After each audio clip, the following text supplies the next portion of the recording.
Hello, listeners. Kathy Lawless, Life Story Curator, bringing you the podcast series, How Did I Get Here?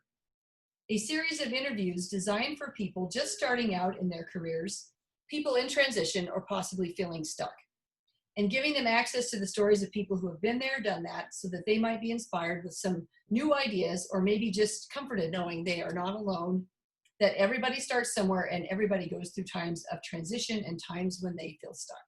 Today, I'm very excited to be interviewing Nicole Powers, who is a Philanthropy Associate with Street Business School. Welcome, Nicole. Thank you, Kathy. Thanks for having me. Well, I'm very excited to dive into what it means to be a Philanthropy Associate, now that I can say it, and to have you talk a little bit about Street Business School. But before we get into what you're doing today and how you got to that, I always love to dive into where you grew up and how many siblings you have and where you are in the birth order. It's fascinating to find out how that kind of shaped you as an adult. So give us a little bit of your history. Yeah, absolutely. I grew up in Madison, Wisconsin, and it's always obvious when I say Madison for people, but I am the oldest. I have a younger sister who is 2 years younger than me. She lives in Fort Collins too now. She's a first grade teacher. And I also have two stepbrothers who are both younger than me as well. My parents got divorced when I was in second grade, and then my mom remarried, and so it's my stepdad's kids who are my stepbrothers. So, do the brothers live in Colorado too, or just you and your sister? No, they both still live in Wisconsin. And where are they related to age?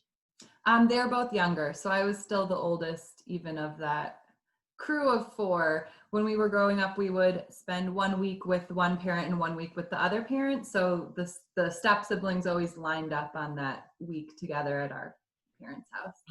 And then a week apart. Wow. So how did that shape you as an adult, being the oldest, and then also being in that 1 week, one place, 1 week, another place?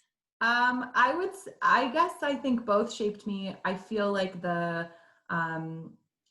1 week, one place shaped me more than potentially the birth order, just because both of my parents had different ways of going about their parenting, and they were not super similar. I mean, both were very loving and caring and supportive, but one had more rules and one had less rules. So I was constantly navigating that. And at one point in high school, my one house had a much later curfew than the other. And I talked to both my parents and I said, I think you guys should just both compromise on a shared curfew for when I'm at either house, because it's really confusing to go back and forth. And neither of them were interested in that, which is understandable. Yeah. Let's make it easy for you. No. No, we both believe strongly in our parenting technique, and we're not gonna waver. But I mean, with the siblings and everything, I feel like I was a classic older sibling of bossing my sister around and trying to be in charge all the time. So, well, when you think about it, you're older.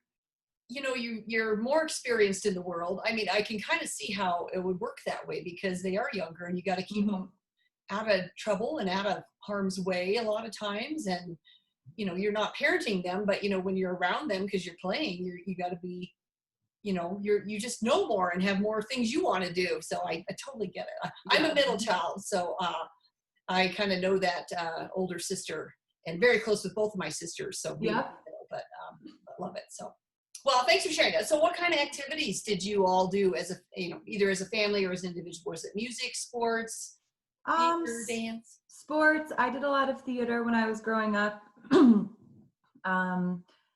I remember at one point my stepbrothers and my sister and I were all really into writing in our journals, because we had just watched Harriet the Spy, and so we all insisted on buying those composition notebooks that look exactly like hers, and we would write what we'd seen in the neighborhood and then show them to each other.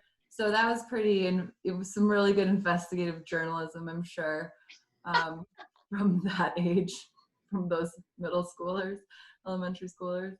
I do love that you were doing something that you kind of had to make up yourself. It wasn't an activity that, your parents had to drive you to, or that you had to, but I mean, I guess you had to buy the journal and everything, but that's kind of cool. But it's They more probably bought it for us. imaginary. Probably. Imaginary. Yeah, we definitely played outside a lot. I grew up in a neighborhood that we were on the end on a circle, so kids would just come and play those typical like ghosts in the graveyard and all of that situation. I'm In the not evening. familiar with ghosts in the graveyard. What is that? Oh, it involves like one person stands by a tree and counts, and then other people hide. I probably don't know all the rules anymore, but it's kind of like capture the flag, but it's different. Oh, or like kick the can like capture Something like that. Yeah, similar. I'm dating myself. Yeah. Okay, so introvert or extrovert? I'm an extrovert. Extrovert. Okay, and is sister and brothers the same? My sister, I think, is, once I had her take the Myers-Briggs personality test, and we're the same, ENFJ. I think both my stepbrothers probably are extroverts too. Oh, a whole family of extroverts. Very cool. And then on the fun meter, a scale of 1 to 5, 1 being couch potato and 5 being the life of the party, where do you put yourself? I probably 4.5, because it seems pretty presumptive to say I'm a 5. So I'd like to be the life of the party, but I will allow that I can't just make that claim for myself. But someone else probably could. Maybe, I would hope. I can ask my friends. Yesterday, my interviewee said she was a 4.85 because she didn't want to go all the way to the 5 either. Oh, smart. Okay. Next, I'll consider that. Okay, on the risk meter, same scale, 1 to 5, where do you put yourself? I do not like taking risks, so probably a 2, if that's the lowest, the lower end of risk taking. Oh, it is the lower end, yeah. So is that in personal life and professional, or would you be different maybe on either one? I guess personal, I don't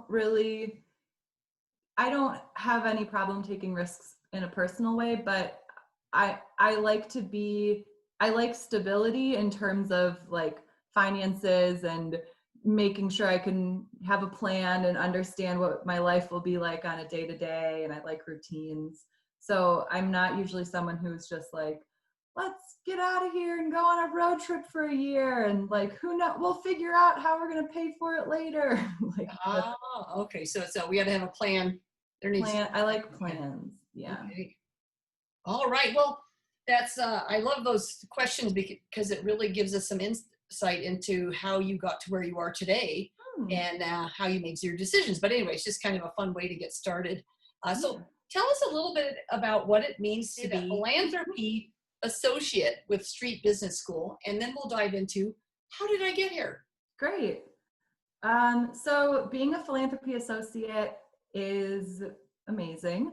I really lucked out with finding a position with Street Business School, just because they really do exactly what I was hoping to be involved with when I shifted into working with nonprofits. So my role is working with donors and working with thought leadership, helping us prepare materials and mailings and going prep for conferences and that type of thing.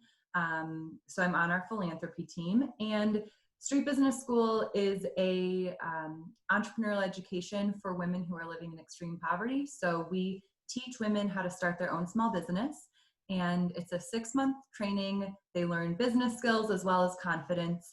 And on average, women are making $1.35 before they join, and after they start their business, they're making an average of $4.19 a day. So for us, that still doesn't sound like a lot, but for these women, it means their kids can go to school, they can afford 3 meals a day, they can afford medical care, and more than that, it changes the entire community, because you have these neighborhoods of women who are stronger, more confident, they're not putting up with domestic violence, they're mobilizing their neighborhoods, they're inspiring their daughters and nieces, and just really creating change throughout kind of ripple effects. So that's a little bit about SBS. Well, I got to tell you, we met because a friend of mine, a mutual friend, had donated to your organization and then reached out on her birthday and said, hey, for my birthday, this is what I, a gift I would love to see. So I, Mm-hmm. looked at your organization and then made a donation, and that's when you reached out to me. But yeah, you are doing such impactful work. I mean, you think about the education that these women get that changes, like you said, their whole life, their ability to educate and feed their family. Then the community benefits because they're more educated, and everybody's, I mean, it's just, yeah, great, Yeah. great impactful work. So Thank you, thank you. Kathy. Thank you for the work that you do. And that's a good Yeah, plug thank too you. for your organization. So you mentioned a little bit about moving into nonprofit. So I'm guessing you didn't start here. So let's go back to junior high and high school and look at Great. what did you want to be when you grew up? So how did you get here? When I was in junior high, elementary school, high school, well, maybe not high school, but elementary school, junior high, I wanted to be an actress. I once found a letter that I wrote to my grandma, and I signed it future famous person, which is pretty aggressive for someone in fourth So grade. cute though, as a young person, no, that It is, but I feel like if I was a parent, I would shut that down. I'd be like, no, we're not sending that to grandma. But whatever, my parents didn't care. They let it slide. So I loved theater and performing, and I wanted to be an actress. And I also was a overachiever. I was president of the student council. In 8th grade, I did the announcements at my middle school for anyone who had to come to the office at the end of the day. I wore sweater vests over blouses. So I was really pretty straight-laced in middle school. And I got to high school and I got more involved in theater and drama and all of that. And a lot of my friends were considering or had chosen to go into theater, performance, musical theater, something like that. And I considered it too, but I think it's that piece back to that question about risk that even in high school, and no one told me this, my parents would have been like, go for it. You can do whatever you want. We believe in you. Chase your dreams. All that 90s era parental thoughts. But I think deep down, I was just really fearful that that would be too risky and that I would end up not having a stable career or a stable job, that I would, 10 years would go by and I'd have nothing to show for it. And that scared me. So I didn't pursue anything with theater, performing, or anything like that, other than community theater, which is still very fun. But yeah, so that was kind of junior high and high school. That's what I was thinking. So how did you decide, did you go to college then, and what did you decide for college? Yeah, oh yeah, so I'll continue. I guess my life didn't stop there. So I went to school at UW-Madison, and I again tried to convince myself to do something super stable in as far as maybe I should major in business, maybe I should major in psychology, or just something where you're pretty much guaranteed a job. But I wasn't interested enough in either of those things, so I ended up majoring in history because I love history, and I had an amazing teacher my first semester in college. Shout out to Professor Roberts. But along the way, I still kind of missed that creative expression side. So I double majored as a studio art with a studio art degree, doing printmaking and drawing. UW-Madison has an amazing printmaking department. So that was kind of my dual major, and I still had no idea what I wanted to do after I graduated. At first, I thought I wanted to be a professor because of Professor Roberts. So I wrote a senior thesis when I was in school still, and I studied the portrayal of women workers during World War II. So the whole Rosie the Riveter phenomenon, looking at the specifics of those images. And it's really interesting, at the start of the war, all of those images are mobilizing women to join the workforce, in domestic magazines and advertising. And towards the end of the war, they had to reconvince women to take on those domestic roles again. So all of the images, the tone starts to switch. So these women are oh, I miss my mom. I wish she was back at home, because those jobs had to be opened back up for men. Anyway. Fascinating. Fascinating history. Fascinating. So, long story short, I realized that research and all of the alone time that it would be to be in a library all day to be a professor was not for me, because I love people. And then I didn't know what I wanted to do, so I ended up applying for AmeriCorps positions, which is like a domestic Peace Corps. So you get paid, you live at the poverty line, and then you work with a nonprofit and kind of serve them for a year. So I moved out to Colorado to work with Boys and Girls Club for a year. And that's how I moved out here. Wow. Wow. So right away you're in kind of the nonprofit space. Yeah, I was working in youth development. So I was kind of on the front lines with the youth and doing art programs and drama programs for Boys and Girls Club here in town in Larimer County. And after a year of that, I really realized I do love youth, but I don't think I meant to work with them directly because it's just not for me. I'm not cut out for it. I like adults. Yeah. Yeah. So then while I was in AmeriCorps, I had started working part-time for a startup that works in the study abroad space. So I did that for about 6 months, and then ended up working with them full-time for a while, for about 6 months, and then transitioning to a different company within the study abroad space, and worked with them for almost 8 years with that same company. So what does study abroad do then? So that's for profit, I'm guessing. So this. Yep, both of them were for profit. There are some nonprofits, but most of them are not. So for study abroad, you know, it's I worked for a website called Go Abroad. It's a search engine, like a directory site for all these different opportunities of study, intern abroad, volunteer, teach abroad, all these different things you can do abroad that are like more meaningful than just I'm going on a cruise or something like that.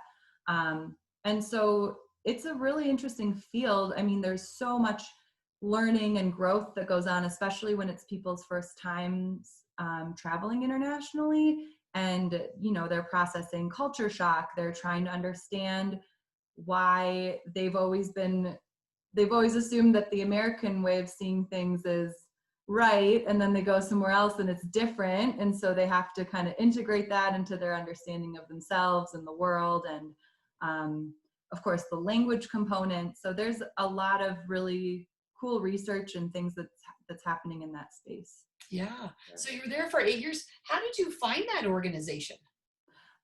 They at that point were based here in town, and actually a friend of mine who I had studied abroad with in college was working for another company that shared an office. And she said, we were talking once and she said something like, yeah, I'm going to Barcelona this summer for work.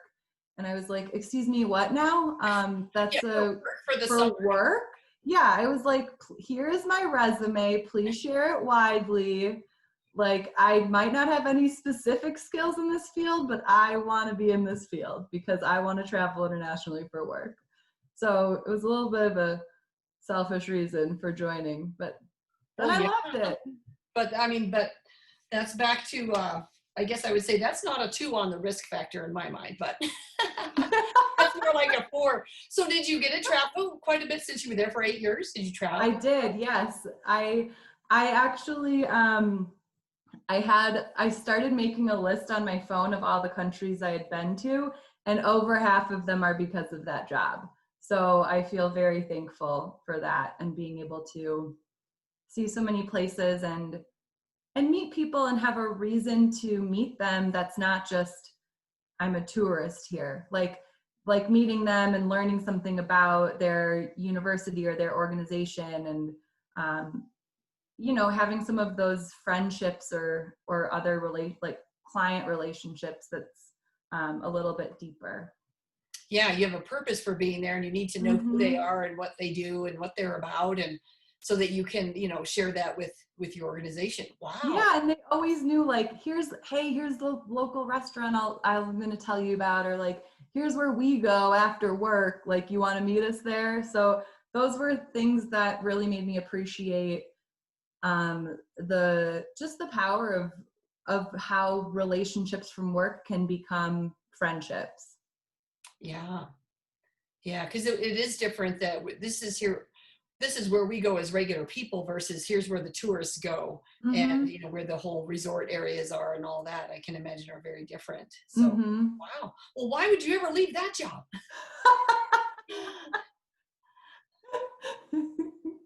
I'm glad you asked, Kathy. It's like that's the framework of the podcast. So, um, I really struggled with leaving that job because I was really close with the whole team. I felt like they were my family in some cases, which I know a lot of people say that, but it's true. I mean, I was so close with them, cracking up. Like, we just had so many inside jokes, at times dysfunctional things like a family. I mean, there was just everything about it. We were so close, and I loved that so much. But I really took a step back and thought about what I want the legacy of my career to be. And I kept coming back to making a difference in the lives of women and girls who are in developing economies or developing countries. And something about it, I just truly believe that women and girls, and empowering them and making them have as close to equal opportunity as possible, is the key to changing this world. And I looked at my career and I was like, I've believed this for a long time, but if you look at my career path, you wouldn't know that. You would just think like, oh, she likes travel. Uh, That's true too. mhm. But I really wanted to align that value and that belief more with my career. Um, and I just thought, I had come from a position in marketing and sales and client relations and all of these elements that I really thought were transferable to nonprofits. Instead of clients, they're donors, and instead of a sale, it's a relationship. So there are definitely differences and nuances, but um, overall, I just thought this is a way I can plug in a lot of the existing skills I have and be a part of something that I know is making a difference, bigger than myself. Yeah. They talk about how whoever they is, there's some science around that your brain every 7 years kind of goes through a major change, Yes, start to get scratchy. So was it at kind of your 7 year point that I you're starting to get yes, scratchy it and start absolutely moving? was. That's totally right. And then it was probably 6 months or a year of me trying to deny the 7-year itch and trying to be like, no, this is why would I leave this job? Because that was the other hard thing. Everyone knew that I traveled for work and that I loved my job, and it was a great job. And so when I told people I was leaving, they were just like, what, why, why are you doing that? Yeah. Well, and you do have to look at, what is also your career path. Mhm. Did you have other ways you could move up within that organization? Or was it really the benefit of the job was really great and you got that travel? And so there were so many lifestyle Mhm. elements that aligned. Yeah, absolutely. I mean, at that point, there wasn't really much else for much more room for growth at that point. But Yeah. Yeah. So yeah. then it was street business school then they're like your very first that you found or Yeah, they were. And I had been trying to, many nonprofit organizations that serve women and girls are based on the coasts. So there's a couple here in Colorado, but it's also very rare that they're hiring, just all of that. I was like, well, if they're here in Colorado, great. But if not, I'll try to work remotely for one of these organizations. And none of that was panning out. And then, I saw Street Business School and they were hiring in philanthropy. And I just decided to apply, and it was better than I ever thought it'd be. so how long have you been there now? I've been there for a little over a year and a half. Ah, great. And it's funny, I remember when I was after I had left corporate and I was then looking for that next role, Yeah. People kept encouraging me, well, look at the companies you want to work for, Yeah. and then start, tracking back to the people, who know people there, that's a really great route to go. Mm-hmm. And that's where I was really stuck, I guess, when I was in looking for that next corporate gig was, well, what is that corporation I'm really that excited about? But you kind of looked at what's the nonprofit, or, I mean, is that what you did, is you searched, organizations that impact or make a difference for women and girls? And so, Yeah. Yeah. I knew I wanted to work in that ultimate cause, either girls' education or women's sort of helping them start a business. And honestly, I had no idea really about the intricacies of international development work or the power structures or all of these components that now, having been in that space for a couple of years, I realized how lucky I was to just randomly choose this not randomly, but that it happened to come up that they were hiring, and I knew they served the population I wanted to serve. But I feel I really lucked out with their model. Their Street Business School is so focused on keeping power within local communities. So we train nonprofits to deliver the training themselves in local languages. We've trained partners in 21 countries. So the model itself is really unique, and something that if I had just joined another organization or maybe a bigger organization, I wouldn't have even really been exposed to some of the cool things that a smaller and kind of more scrappy nonprofit can do. yeah, it sounded like when you described your role, your role has such a variety of tasks. You Yeah, for mentioned sure. you're helping with fundraisers, events, relationships, fundraising. I mean, there's all sorts of things that you're doing. So yeah, absolutely. and I'm guessing that gives you a little juice as well, that you like doing the variety. I do, yes. So tell us about how you prepared to move into that role. It sounds like what you were doing maybe at when you were in the study abroad, that some of those skills were transferable, but not exactly. Stepping into a philanthropic role, many times people are looking for you to bring your network and your Yeah. your contacts and stuff, but maybe that's a little different in this case because it was Yeah, this case, that wasn't the case because we already had a pretty, we have a base of supporters already. So that was, I mean, certainly I was invited, or that was welcome, but it wasn't expected.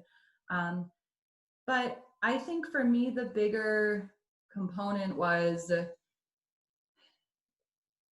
I think one of the reasons I stayed so long in my other role or in my other career was I was really good at it, like really good at it. And after so many years, I had gotten it down to being able to just know that I could deliver something or pull something off, or like just do really well. And it didn't stress me out to do really well because I knew exactly how to go about it. Or mostly, of course, sometimes there'd be something weird that came up, but like most days I was really quite comfortable. And it was very much in my comfort zone. And I am someone who struggles with anxiety. So I was pretty nervous about leaving a role where I knew exactly what was expected and I knew I could overperform across the board of everything that was expected. And I think that is one thing that really I struggled with that decision so much because of that component as well, because I knew I had to do a lot of preparation to say, like, I know at least the first 6 months, maybe longer, are going to be really hard in this new role, because not only am I learning a new role, I'm also learning a new organization, a new team, and an entirely new field of international development. It's like I had very little experience in general in any of those things. So I really prepared myself by basically, I felt like when I first started my career, I often depended on the fake it till you make it mentality.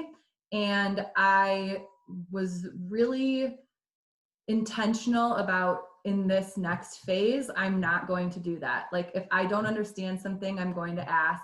If I need more information or need help or am unsure, I'm going to be open about that rather than just like pushing that down and acting like everything's fine. Yeah. I got this. I got this. Yeah. So I think that was more what I had to prepare myself for, because it was a completely new way of interacting with colleagues, and especially my boss, and just a completely new way of like bringing my, not that I hadn't brought my full self to work before, but I had always brought it, like lately I had been knowing so much that I would be fine and do really well, that I didn't really have to ever deal with like self-doubt or that voice. Like we talked about, like that voice saying like, you're not good enough. For the last couple of years in my old role, I really rarely heard that voice. And I think it's because I was so comfortable and I loved that component of it, but I knew that I wasn't growing, and I knew that to grow quicker, I had to kind of welcome this feedback and this uncertainty. And I think I'm still not very good at it. Like, I'm still like so learning like of that way of being honest, and not that I would lie, but there's just such a difference in the fake it till you make it of like, I'm going to pretend that I have all the answers and I'm super comfortable and like, I've got this, and hustle and all of that stuff that we're told all the time. And I think the harder thing is actually to like be truthfully that way and work up to truthfully being that way without any of that like surface stuff. Yeah.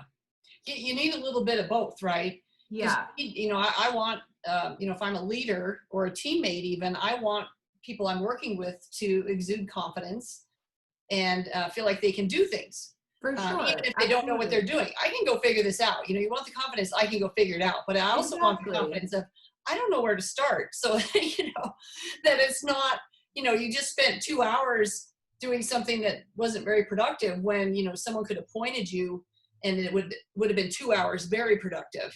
Yeah. And that's exactly what I'm talking about. I'm glad you you really explained that difference well. Yeah, I agree.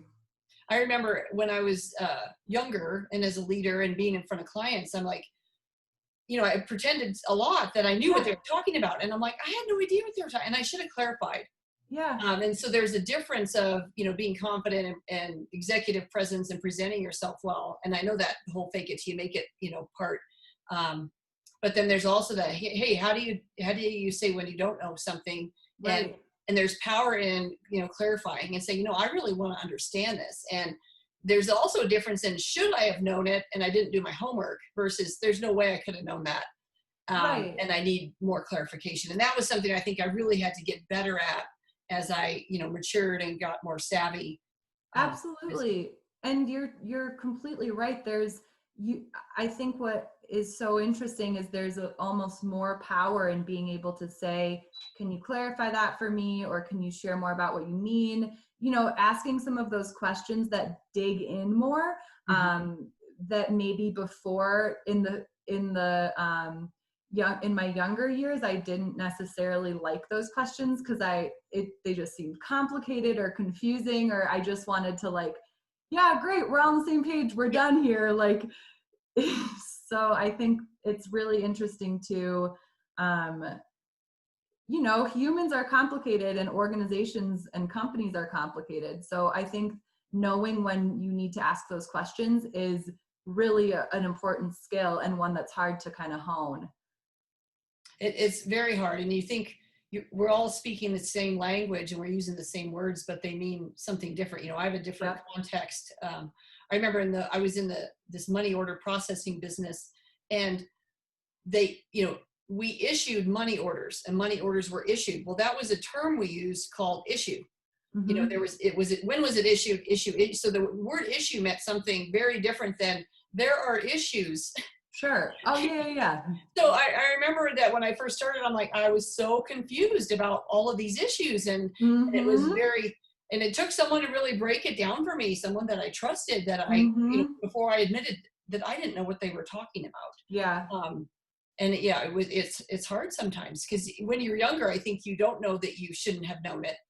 But I think as you get older, you're like, there's no way I could have known that. So Yeah, therefore, I need exactly. more clarification. And oh, by the way, I want to know how you interpret what it means to be buttoned up. Even like a simple term like, well, buttoned up or on the same Mm-hmm. page. Well, what does that mean, right? Unless you Yeah. really kind of define it. I think that would be, I mean, for me, I think changing fields and knowing, that I was entirely new to philanthropy, I gave myself permission to ask even questions that I thought were dumb. And I think if someone is transitioning fields, do that for your first 3 months, 6 months, whatever it is, to give yourself permission to learn and not like shame yourself for it or be like, oh, I should have known this. Yeah. Um, Well, and I appreciated when I had new, because I worked at the same company for 20 years. So mm-hmm. you get that, um, you just know stuff, right? Just like at year 8, you just know stuff. And you're like, how do you not know this? So when someone new comes in and they start asking the most basic question, sometimes it can be frustrating. At the same time, it's a very powerful question that you haven't even thought to think about in so long that it can be a very powerful part of, discovering a new problem or a new way of doing things or innovation or Mm-hmm. something. So I would say to new people coming in, I want you asking the questions because you need that. Even though sometimes we're running so fast, we don't really want to take the time, but we need to take the time to do that. And I got to tell you, I appreciate the ones who ask the questions versus, thought they were bothering us or, that, but you really have to clarify what your Yeah. expectations are. So yeah, we're all human beings. Communication is probably the biggest factor, right? Yeah, definitely. Well, very good. Well, thank you for sharing some of that little voice. I know it's, um, that's so important, especially for people who are in transition or feeling stuck, or if you've just started out and now you're moving to that next level. Um, Yeah, I don't know that people think of that as being in transition, but really it is, right? Is whenever absolutely. you kind of transfer, in your case, you've transferred industries, you transferred business models, you transferred the roles that you'd had. So yeah, there was a lot of, hey, I know I can do this, and here's all the similarities and the transferable skills. But then in your mind, you're like, oh, can I do this? How am I going Yeah. to learn it? And yeah. So what did you ask for some specific training, or how did you I mean, were you able to get kind of a mentor or someone to help you through some of Yeah, that? my boss, Tiffany, is amazing.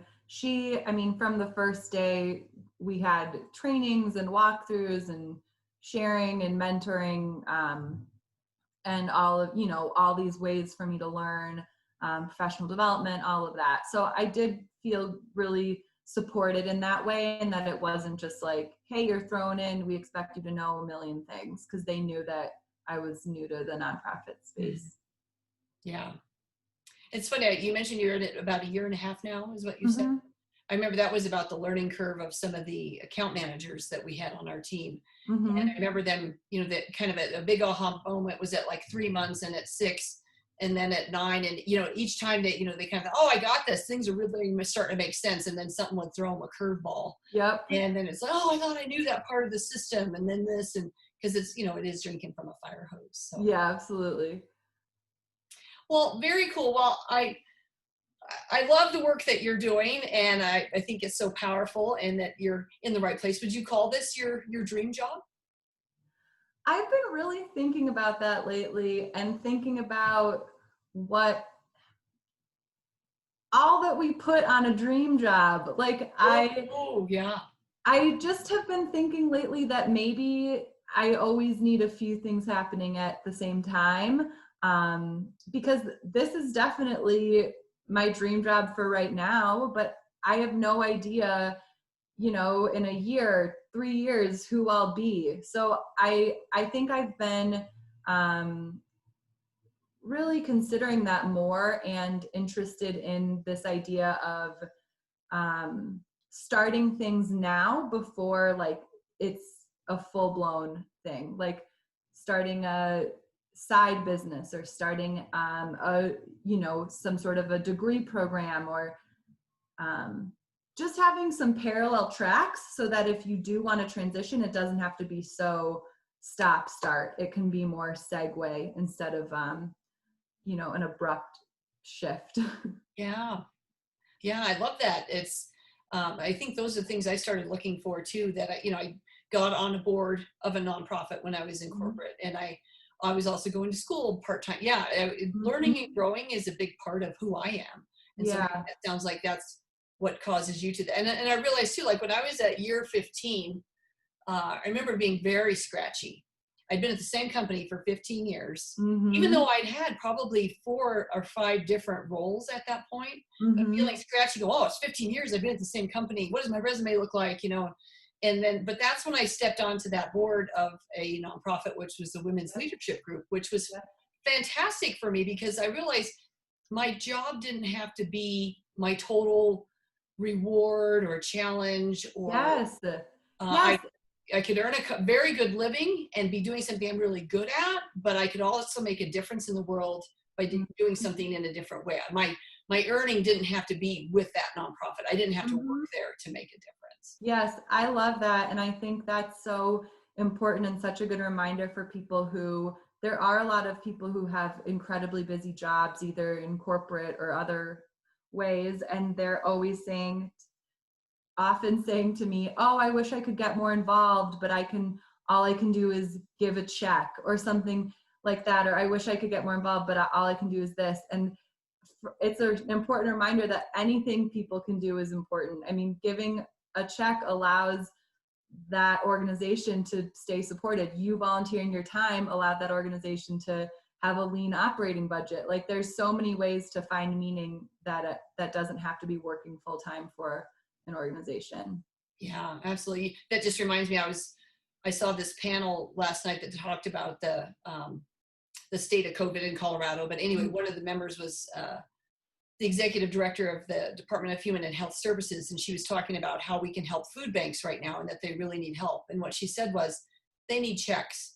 They don't need your donation of cans, because canned goods, then someone has to take it and make sure it's not expired, put it on the shelf, figure out where it's going to go. She's like, really what they need right now is money, because then they can direct their resources in the most impactful way. Yeah. I'm like, thank you for just saying that, because sometimes Yeah. you think, oh, well, my first thought when she said food bank was, oh, I need to get to the grocery and get some stuff. And it's like, no, I really just need to make a donation, and that will make me feel really good and be probably the most impactful way. So. Yeah, I love that too. And I think it's so important for folks who do give financially to never downplay that. Like never downplay like, oh, I just wrote a check. It was barely any effort. It's like, it doesn't matter how much it was, it made a huge difference for whoever received it. And that's probably the most effective thing you could do, because they've got their operations down. Like they don't need to, they just need to be able to continue the operation. Yeah.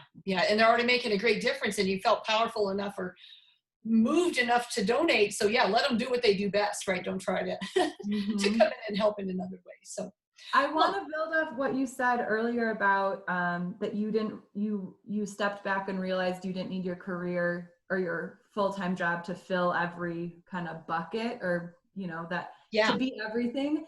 And I think that's something that I'm just starting to kind of go down that path, or like I'm just at the beginning of these thoughts. And it's similar to me too, when a lot of people who are millennials like me get stereotyped as thinking that their marriage should be everything or their relationship should be everything. Mm-hmm. Like we have all of these articles and all this research about, people want their partner to be their best friend, their therapist, their source of adventure, their like all of these roles that we expect one person to play, and that's impossible because they're just a human. And it's almost similar to career too, I think, where there's all these layers that we put on our jobs that are maybe too many things for Yeah. just a job to fill. Yeah. And then there's the whole part where people stay in jobs longer than they should when they know it's not a fit, but they just, and things are way more complicated. I know that they just need to keep earning and then figure out another path. But Mm-hmm. well, Nicole, I think you've got so many great years ahead of you and so much great impact and opportunities. So I could keep chatting all day, but I do want to reserve the right to come back and interview you in about a year and see Oh, where you're great. at and what you're thinking. But let's wrap up for today. And in doing so, tell us what you think has best served you over your career so far. It can be, a habit, a trait, maybe a philosophy or a quote or something that just really kind of keeps you moving forward and successful. I would say the thing that served me most is the idea that you can learn it. You might not know it now, but that doesn't mean you can't do it or can't learn it. And that challenge of, if someone asks you to do something and you don't necessarily know how to do it, can you figure it out or contribute your piece to it? Even if you feel like you don't know what you're doing, you probably know more than you think you do. So I would say that mindset of just going after it and trying before you talk yourself out of it and say, I need help, or I don't know how to do this, or something like that. I love that you're right about how we can talk ourselves out of stuff, right? Yeah. If you let that little voice take control, next thing you know, you're not even leaving your house. I mean, it really spirals. Guilty because it's COVID, but yeah. Oh, yeah. Good point. Good point. Yeah, that's a very powerful one, because I mean, that's what, when you put like a team of people together and brainstorm, you never know what's going to come out of that, and it takes everybody contributing, even though maybe going in there like, well, this isn't my project, or this isn't my area of expertise, or this isn't whatever, but it's, you bring your perspective from wherever you're from, and that can be valuable. So yeah, and you never know if your voice is the one that's missing or the one that's needed. And you might be smarter than everyone else there, even if you don't feel it. Like, we sometimes, I think, downplay our own potential for contributing because it's like, oh, I think this is what's expected of me, so this is how I'm going to perform in this situation. But that's not always the best way to do it. yeah. Wow, very powerful words there. And it's about staying present in the moment. I remember being in a staff meeting at one time when I was kind of in a really scratchy place for myself. And I remember my little voice had me going. I was so triggered. All I could be was, oh, so-and-so, look at that idea. How come you never come up with an idea? Like, and it was I sat there and just was like, yeah. And then and she always is so conceptual. And then this is such important work. And I had myself so wrapped up by the time I left there. But, now, did I need to contribute? Probably not. These were not my areas, but I really did not leave in a good place because I didn't stay present, and I just let that little voice run. So when you're new, like you are, right, you definitely have to work on probably staying present and contributing where you can, and not getting hung up in it. Yeah, speak up without doubting yourself. I mean, that's advice for myself too. Yeah, we all need that on occasion, right? So, well, Nicole, thank you so much for sharing your story and how you got to where you are today. And again, I'm just so pleased with the work that you all are doing around the world, making a difference. And I hope I can contribute a little bit and continue to do so. Thank you. And hopefully you today will help someone in their journey along the way in their career. So thank you so much for having me. This was really fun. Awesome. Listeners, if you enjoyed today's interview, please subscribe below so that you will be alerted as new interviews are published. And if you have any questions for me or for Nicole, you can post them on my website, lifestorycurator.com, and I'll make sure to get them to her. And then also I'll post her social media information, because if you want to learn more about Street Business School, and I think you should, then you'll have the information there as well. So on that note, I guess I will say stay safe and stay well, and let's keep the storytelling going. Have a great day.